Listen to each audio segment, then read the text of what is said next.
Welcome to Pioneer Mindset, a place where we challenge our mindset and address the discomfort in both business and life by finding clarity resulting in bold conviction.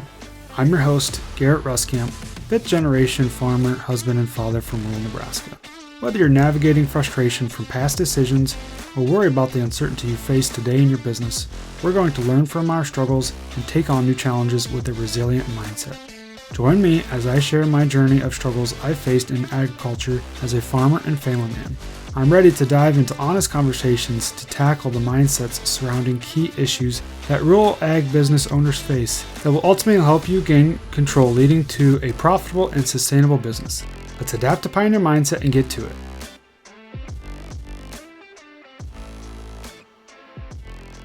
Welcome back, everyone, to this week's episode of Pioneer Mindset. Now, first off, how much time do you actually have today? Do you have enough time for everything on your to-do list? Or do you have all the time in the world because maybe it just rained and, that's awesome, right? Well, generally, time is kind of the essence. Time is not something we have an abundance of. And so that's why on this week's episode, we're going to be talking about time management. Really excited to dive into this one. So first off, kind of tell you a little bit of story. This last week, as I'm recording this, we're talking about mid-July, early July timeframe. And so this last week, I actually had the opportunity to go down to York, Nebraska to speak at the Nebraska Pork Expo. And I did a breakout session there where I talked about the 5 most common and costly mistakes within our farms and ranches. And real quick, I just want to lay out those because one of those was actually time management. So the first one was actually poor financial awareness. The second one being no strategic plan. The third one being the poor time management, like we're going to be talking about today. Fourth one was poor communication. Lastly was the fear of change. So within that, I had that really good conversation there and talking about poor time management as we're going to be talking about this. And I guess in your eyes, which one do you feel like is kind of the biggest issue? Maybe it's for your context specifically, but of those, 5 most common and costly mistakes, whether it be for your operation or maybe just in general for farms and ranches, what do you feel like is kind of the biggest issue there? Well, I guess for me, in my opinion, and everything that I've seen talking to lots of different operations, I think it's time management. Because at the end of the day, I can sit here and say, well, we need to obviously have, better financial awareness. We need to create a plan. We need to have better communication, and we need to be willing to change and to adapt, right? I can talk about all of those things, and you say, okay, Garrett, I see the importance of this. I'm finally going to sit down in the office, get all my financials put together. I'm going to create the plan, work on my communication, and I'm going to change. But what happens if you say all this, you acknowledge this, but you don't have the time to do it? You don't have the time to work on the financials. You don't have the time to make the plan. All right. And so at the end of the day, this all kind of comes down to time management. And time management can be summed up in multiple different ways, different sectors of our life. And so we can definitely kind of dive into that. So that's why I think it's important to focus on time management first. So that way, obviously once we see the importance of these other areas, we can actually create the time to go and work on that so we can move the needle in the right direction. So when it comes to time management, going to kind of take a step back here, talk about, in your situation, how were you actually taught, trained, and conditioned, right, to manage time or to maybe even manage the different values that were passed down from you from the previous generations. So I want to talk about, almost kind of a work ethic here, because work ethic kind of stems back to time and how we value our time, what's actually truly important to us, and the things that we're going to prioritize within our day.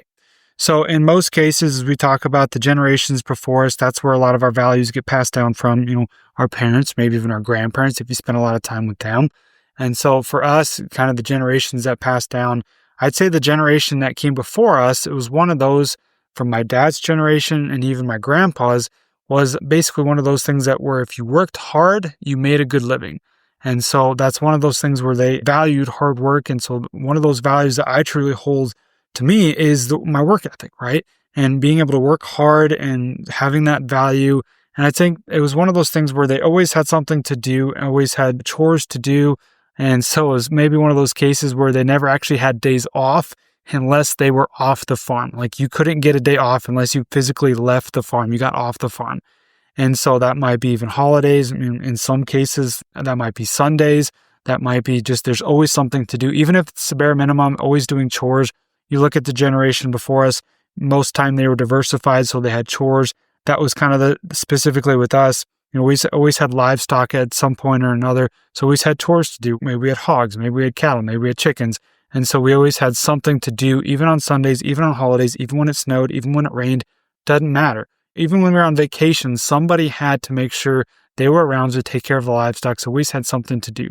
And so I think with that, always being busy, always having something to do, ingrained this really hard work ethic into us. And so I think that's to where it's very common that, farmers, ranchers, we're hard workers. We're go-getters. We're get after it, go get it done, and go take care of business. And so can be a really good thing. But in some cases, this can be really hard to shut off. When it comes to, like I said, the core value that was passed on to me being work ethic, I'd say I'd value that right up there with family. All right. And just kind of going back to the different things that we're taught, trained, and conditioned to value.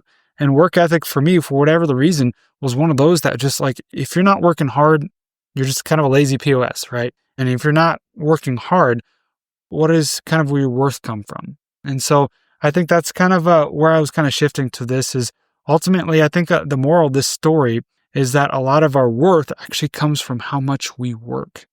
Maybe this is me just kind of shooting from the hip. Maybe this is just me and my operation and the way that, like I said, I was taught, trained, and conditioned. But I feel like in my sense, my worth comes from how much I work. Maybe not always the case. Maybe it's the family and doing good on the family home front and being a good family man and everything, raising good kids there. And that's definitely part of it. But I feel like a good portion for a lot of farmers and ranchers is our worth comes from how much we work. And so a little side story here, like I said, talking about beginning of July here, we just had 4th of July last week. And so that fell on a Friday. And we actually had hay down. And so we were in the middle. We kind of knew that it might work out that, hey, on 4th of July, we're probably going to be baling. We're probably going to be having to putting up hay, going to be having to work, right? And so it's a holiday. So, most people have the days off. We definitely have the kids home from daycare. And so, usually the wife is going to be like, let's go do something, or at least be around so we can, do something with the kids and enjoy the day off, enjoy the holiday, right? And I think that's great. But at the same time, we talk about this, kind of that work ethic, right?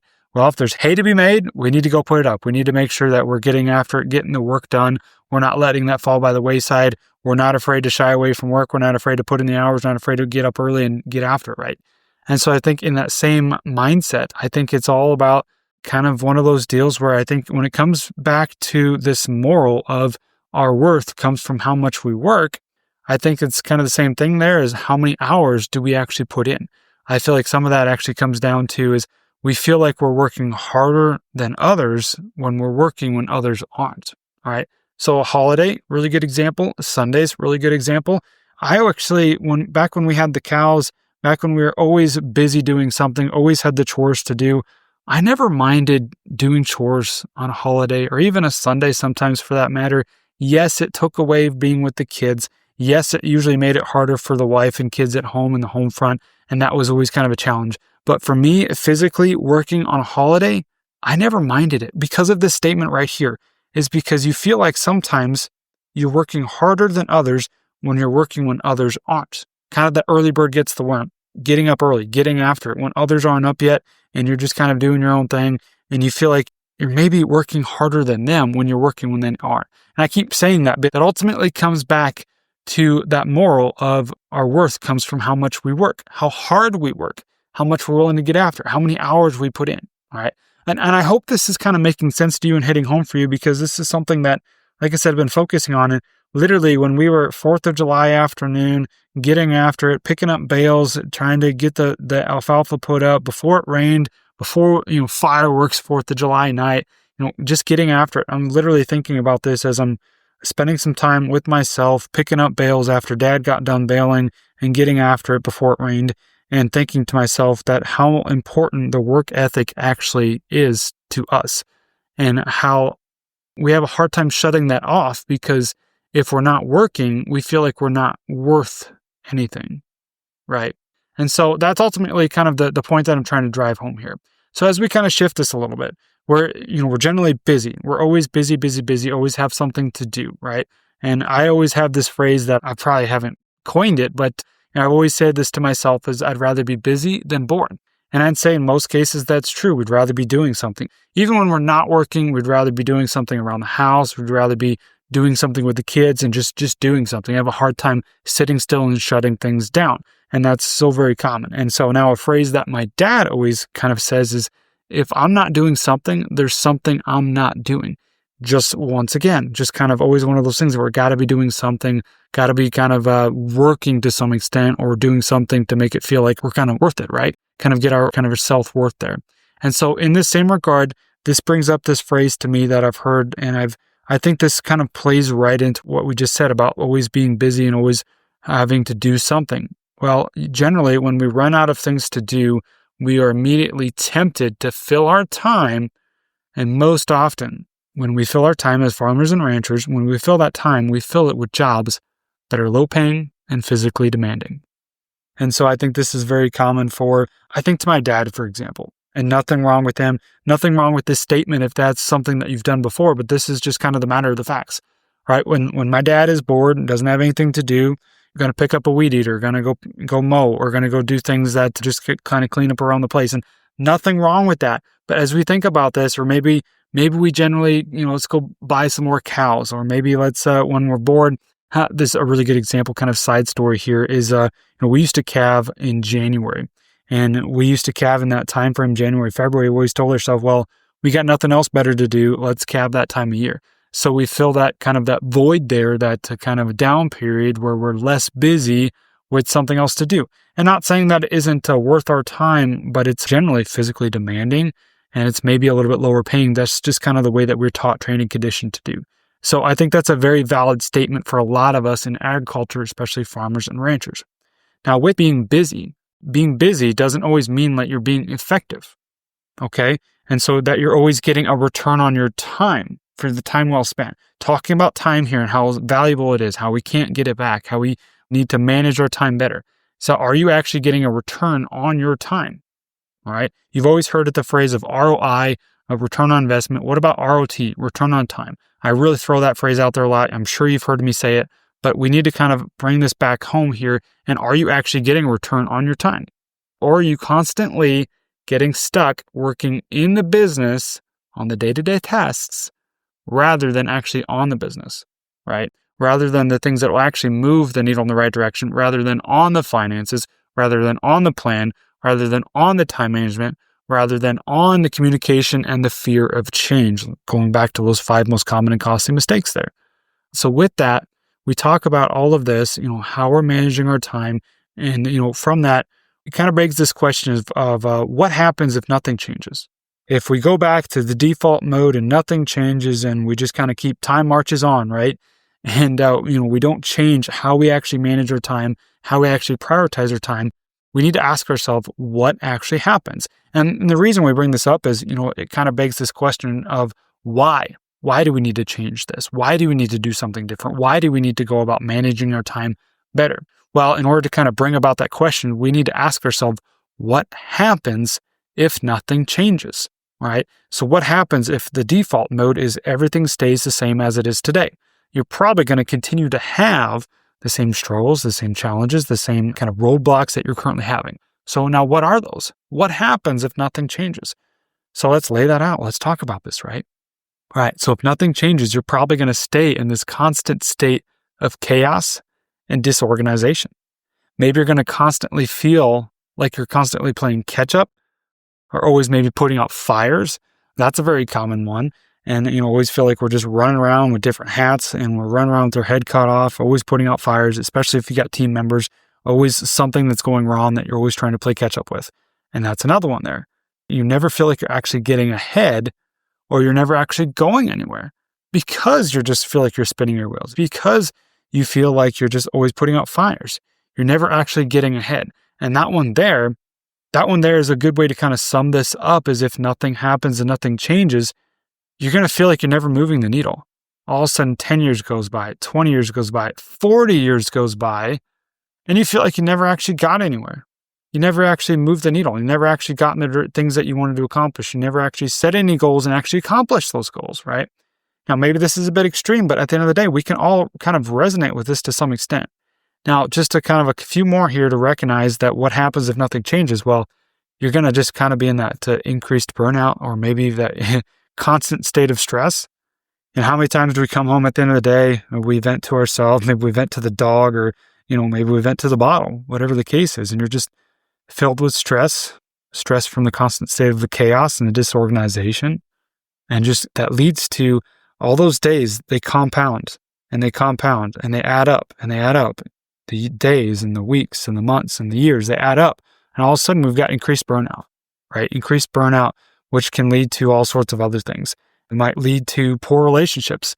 Maybe we treat our family like crap. Maybe we treat our body like crap. Maybe we treat just those around us, and all of a sudden we find ourselves isolated. Now, like I said, maybe this is the extreme. Maybe this isn't you, but I can guarantee that something that I just mentioned here probably resonates with you. So if you think about this right now in your current situation, maybe in the past, what happens if nothing changes? Nothing changes. We're going to be exactly where we are right now, dealing with these things, dealing with the constant state of chaos, feeling like we're always putting out fires, never actually going anywhere, constant state of stress and burnout. And then I didn't even mention here, I kind of glazed over it, but the missed opportunities, whether it be financially, maybe we're missing out on a big opportunity for growth or efficiency or expansion or whatever the case is, maybe a missed opportunity to bring back the next generation because they don't want nothing to do with this constant state of chaos that you're operating in. Or maybe it's even on the personal side of things. Missed ball games. You missed being there for your son or daughter at their recital or their big event at school. Or maybe you missed out on the family vacation. Kind of taking a step back there, a lot of times for our generation, I can recall my dad, he didn't come on a lot of vacations with us. He came on some. Luckily, it was my dad and my uncle within the operation, so they could kind of take tons.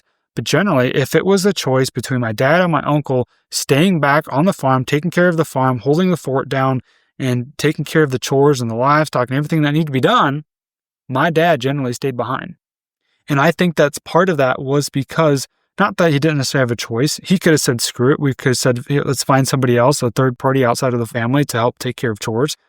But at the end of the day, I feel like that came down to this conversation that we just had is his worth. His worth came from doing the work, right? Taking care of everything that needed to be done. So in the event that he needed to sacrifice something, probably the family sacrificed. So he had missed opportunities being a part of vacations, being a part of these different events.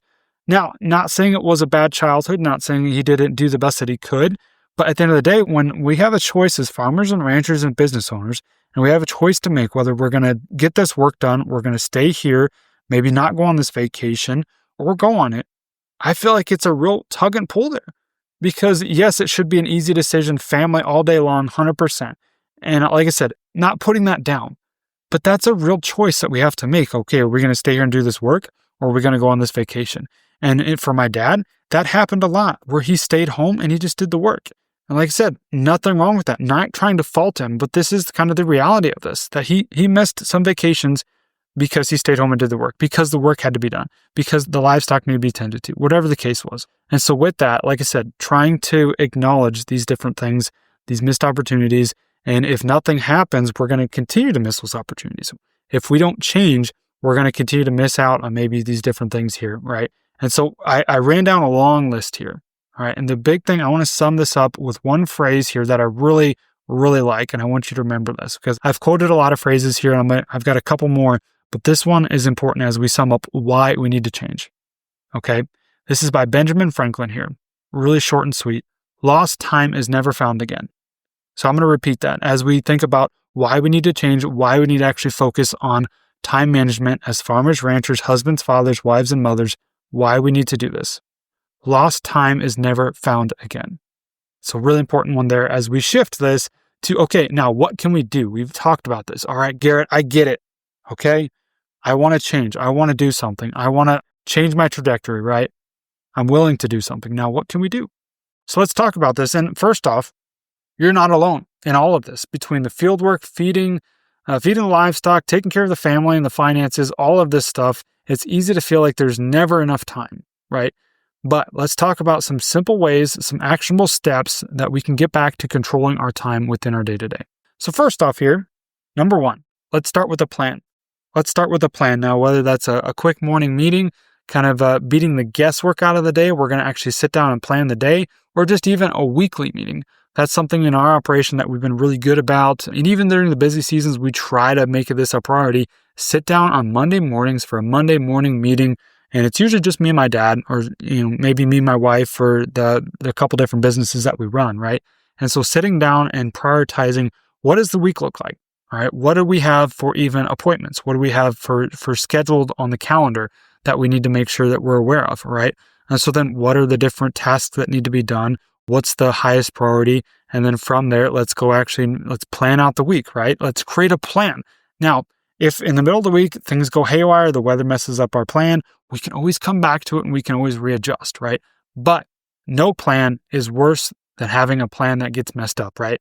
We've all been there to where it's just going to get foobarred anyways. Everything's just going to be constant chaos. So why even start with the plan? Well, at the end of the day, if you have no plan, you have no starting place. You have no place to actually start and actually work from, right? So the first one there is going to be start with a plan. Now, number 2, like I just kind of alluded to, prioritize what matters. Now, with this, we're going to focus on what actually moves the needle, not just screams the loudest. I really like that one there because you always think about squeaky wheel gets the grease, right? Oftentimes those things that happen in the operation that kind of just blow up in you or kind of scream the loudest, right? And all of a sudden we give those our most attention. Well, is that actually moving the needle? Is that actually a top priority? Is that something that actually needs to be taken care of? Or can that be kind of put on the back burner or kind of put at the kind of end of the to-do list, right? And so another phrase here that I really like, and this is from Stephen Covey. Not exactly sure who that is, to be completely honest, but I pulled some of these and I really like this one. The key is not to prioritize what's on your schedule, but to schedule your priorities. And the big one there is to schedule your priorities, okay? So I just mentioned, let's prioritize everything that we need to do. But when it comes back to this number 2 here, prioritizing what matters, is sometimes that's actually prioritizing things that we just need to make sure we get done every day. Okay, maybe it's prioritizing our being. I'm going to go back to core 4 here, body, being, balance, and business. Okay, let's start with number 1, body. Let's prioritize maybe a workout every day or just even a brief walk or maybe some stretching, just something to take care of our body. Let's prioritize fueling our body. Okay, so prioritize those things for the first one there with body. Number 2, being. That's our spiritual connection, our confidence, our certainty. Maybe that's some affirmations during the day. Maybe that's a Bible verse. Whatever the case is, prioritize that. All right. Now our balance, that's your family. That's your relationships. Whatever the case is, maybe that's your kids, right? Let's prioritize that. Let's schedule some time, or maybe that we're diligent at the end of the day. When it's family time, we're shutting off the phone or we're doing the best that we can to focus on them. Or maybe first thing in the morning for me, trying to get the kids out the door for daycare and for school, prioritizing that time at this point from this time frame to this time frame. That's my number 1 priority, is get them out the door. So then after that, I can get on with the rest of my day, right? Or whatever the case is. But I think the really big one here is prioritize what matters and what actually moves the needle. And that's in business and that's in family and all of those different areas of core 4. All right. So the third one here, this one actually might be something that maybe not super familiar with, but this is batching similar tasks. What that means is just kind of grouping jobs together that are similar so we can cut down on this whole shifting gears, right? Because we all know what it's like. Oh, I'm focused on this and this task, and whatever the case is, maybe it's cutting the hay, right? And so then all of a sudden I need to shift gears and shut this thing down and to go focus on this other things. And that shifting gears is when a lot of efficiency is actually lost, because when we're focused on this thing, we're ramped up to this, our mind's thinking about this, we've got all of our resources pulled into this right here, and then all of a sudden we have to shut that down and go do this other thing that maybe is screaming the loudest, like we just mentioned, and all of a sudden we have to shift the gears. That's when we lose a lot of efficiency there. That's when we can actually lose a lot of our time there. And so I think batching in similar tasks there might be things that, when I'm in the office, I'm focusing on the office and I'm hammering out these things as much as I can. And I'm going to focus on this, even though something might be screaming my name outside. We're going to set that to the side for now so that we're not just going back and forth and bouncing around like a ping pong ball, right? And so that's why I think that's a really good one there, is just batching similar tasks. And so then the next one here, number 4, let's delegate what you can. So you've always kind of heard delegate, and I think this is important to, let go to grow. You help other people do things, so you don't always have to do everything yourself. Share the workload whenever possible. Now, there's some things that can be really hard to let go of. There's some things that can be like, well, this is strictly on my to-do list. All right, great. Well, maybe there's some things that you can let go of. Maybe there's some things that your kids can help with. Maybe some teammates can step on and actually take on some responsibility. And you might be surprised. Those folks, those kids, your teammates, they might actually want to partake in some of that stuff. If they're go-getters, they might actually want more responsibility. You might think it's the other way around, but you never know until you actually ask, until you actually present that option to them. And so a good one there would be actually having, I'm going to go back to Jocko Willink here in his book, Extreme Ownership. And one of those key principles that he talks about is decentralized command, where we've kind of got this operation built up so it works solely around us, and we're kind of that main cog there. But we need to actually decentralize that so that way we don't have to be the ones always in control, don't have to be the ones that are kind of micromanaging to some extent. And so having other people take on some responsibilities and help do things different around us. And delegating, that might even be just having somebody else change the tire or doing the things that our time, we're not getting that return on time, back to our ROT, right? So kind of number 5 here, just to keep moving, is using the tools that actually work. And using the tools that help us be efficient. This is kind of come back to being efficient here. Now, whether that's using the right apps in place, the right softwares in place, the right different tools available for you so that you can stay organized, so that you're not just kind of spending all your time chasing down different things to stay organized. Being organized can really help on the efficiency side of things, and that can really gain a lot of your time back by having the right tools in place to do so. And then this might be, like I said, in the office, it might be having the right tools to manage your financials, and it might be having the right tools to keep track of the books, and it might having the right tools to stay maybe up to date with your team, stay organized with everything you have in your to-do list, maybe your calendar, that might really help you there. And so that's a big one there, is all kind of comes back to this efficiency factor, right? And back to, like I just mentioned before, having the right tools, maybe having a calendar, a notes app on your phone just to stay organized. So with that, we're going to go to number 6 here, which is actually scheduling your time and scheduling free time specifically. So we always have so much to do on our to-do list, right? We always have so much going on, and we're generally going to pack our day as full as we can so that way we can get as much accomplished as we can. So that way we feel like we're worth something, we're actually getting something accomplished, right? Kind of tying that all back together. Well, one thing that we can actually do there is schedule free time, because I don't know about you, but everything that I've learned about time is everything takes longer than you think. No matter how much you think you can get that load sprayed out in an hour, the reality is that everything takes longer than you think. So let's schedule that time in. Let's schedule some margin in there. Let's schedule some time for error, things that are going to pop up, because we all know that happens. And voila, at the end of the day, if you feel like you have extra time, I can guarantee you're going to fill that with something, right? So don't worry about having too much free time. Free time can be a really good thing because that allows us to spend our time on the things that are actually moving the needle. Allows us to actually spend our time on the things that are a top priority there, all right? So schedule and free time. And on the same token there of scheduling time, I know this kind of goes back to the plan, but one thing that's been really helpful for me, kind of an insider here, is as I've grown Pioneer Farmer, as I've tried to work through creating my schedule, I was always one that I can't schedule this because I don't know what's going to pop up, and I don't know what's going to be taking my time and energy, stealing my resources, right? And so I always had a hard time actually scheduling things out. But as I've really gotten used to using my calendar, if I want to make sure that something's a priority, make sure I get it done, I actually need to put it on my calendar. I need to schedule it out. As I've got different appointments that are being booked, as I meet with different clients, as I have different strategy calls that kind of pop up throughout my day, I've become aware that if I want to make sure I get this one thing done, say this is a top priority to record this podcast or whatever the case is, I'm going to actually schedule that on my calendar, make it a priority, make a note to myself that, hey, I'm devoting this time to work on this. And even if something happens, we do the best that we can to stick to it, all right? And give yourself a little bit of grace in doing all of these different things because it's new, because it's one thing that's hard to kind of learn from, right? And so with that, as we kind of keep moving here, that's the last thing here. Okay, I just mentioned give yourself some grace, learn from this, right? Number 7 is reflect and adjust as needed. We need to acknowledge what actually worked from the week prior, what actually worked from scheduling our time. Maybe I had too much free time. Maybe I didn't have enough free time. Maybe this actually worked really good to schedule in this one task every week. So let's keep doing this, right?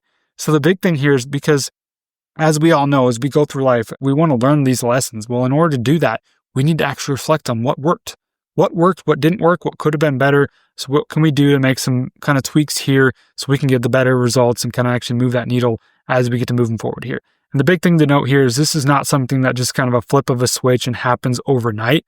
As we get to talk about time management, the longer that you've been dealing with, poor time management, probably the longer or maybe the kind of not as quick as it's going to take to really work on getting these different habits in place and implementing these different 7 simple ways that I just talked about. So first off, just want to recap these. Start with the plan.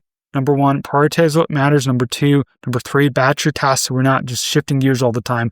Number 4, we're going to delegate so we can let go to grow. Number 5, use the right tools so we can be as efficient as possible. Number 6, schedule your time, specifically free time. Number 7, adjust. What can we learn from what's the after action result there, right? So now, as we get to rounding this off, closing this out with this a little bit longer episode today, but very, very important talk about time management. Now, if you feel like this is something that resonated with you, but yet you still need some help, maybe you're feeling overwhelmed because you just don't even know where to start, but yet you want to do better.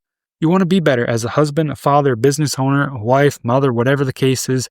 You are just constantly in a state of chaos, so you want to do better, but you don't know where to start. Great. That means that you're human and there's always room for improvement. So that's awesome. So if you want to reach out to me directly to talk about actually starting to take control of your time, I'd love to have that conversation and love to talk to you about how some different things that we can implement to really actually take control of our time. We can review these different 7 simple steps, keep these in your mind, implement them in your day. Think about all the ways why we need to change and what happens if we don't change all of those different things there. Once again, I'm going to leave you with this phrase: lost time is never found again. So as always, you can check out our website, pioneerfarmer.org, or follow me on Facebook and Instagram at Garrett Ruskamp, also on TikTok as well. So check me out on there as well. But love to have you have a conversation. Otherwise, that's all we got for today as we talk about time management. We'll catch you guys next time. Get after it. Thanks for tagging along with me today as we sharpened our mindsets. If you've gained insight from today's episode, be sure to take a screenshot to share or send this episode to somebody who might also find value in it. For more, follow me on Instagram at Garrett Ruskamp or on Facebook, and join me next time for more conviction through clarity.